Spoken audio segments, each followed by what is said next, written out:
Bismillahirrahmanirrahim. Assalamualaikum warahmatullahi wabarakatuh. Salam kedaulatan rakyat. Wahai pemerintah, para penguasa di negeri ini, saya mendapatkan video luar biasa bagus dari seorang ustazah. Memang ustazah ini mengingatkan pada diri kita masing-masing, individu perorangan. Tapi saya kira apa yang disampaikan oleh ustazah ini juga tepat sekali untuk didengar oleh para pemimpin di negeri ini. Ustazah ini bicara dalam konteks pribadi, interaksinya dengan manusia yang lain, dengan tetangga, dengan saudara, dengan rekan kerja. Ketika ini kita tarik pada konteks kenegaraan, maka ini berbicara kepribadian bangsa, berbicara sikap dan kebiasaan bangsa dalam hubungannya, interaksinya dengan negara-negara luar. Pak Jokowi, Pak Ma'ruf Amin, dan jajaran menteri, dengarkan nasihat ibu ini, luar biasa. Stop berhutang. Hati-hati dengan hutang, apalagi yang mengandung riba. Kalaupun harus berhutang, pastikan secara syar'i, agar usaha kita berkah dunia dan akhirat. Hutang itu sangat bahaya, karena ia akan pertama bikin kecanduan, sehingga hutang semakin hari semakin banyak karena tutup lubang gali lubang dan akhirnya tidak mampu membayar.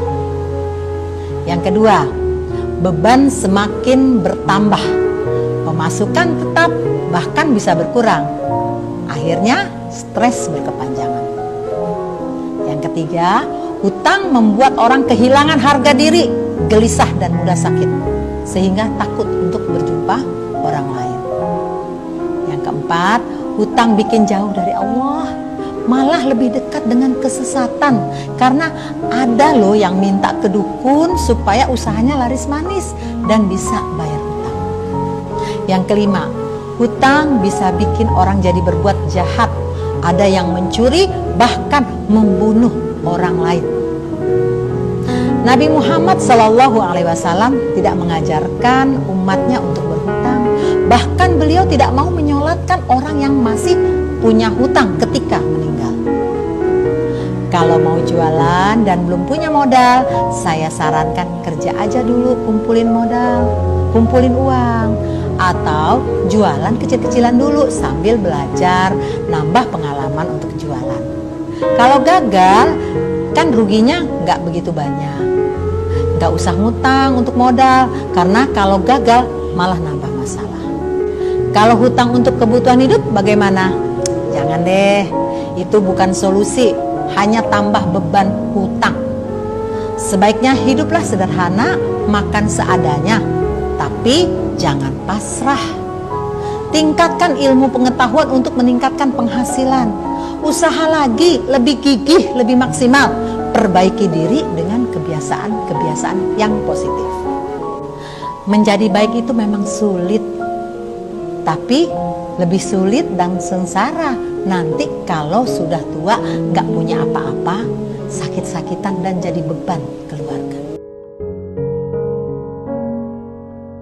Kalau Anda sempat mendengarkannya, saya yakin minimalnya hati kecil Anda menyeruak naik ke atas dan bisa mengingatkan untuk negeri ini jangan lagi dililit hutang yang terus-menerus makin besar, makin membengkak. Karena yang rugi adalah rakyatnya. Kami ini, rakyat jelata, yang nanti harus menanggung hutang dari kebijakan pemerintah yang tidak pro rakyat.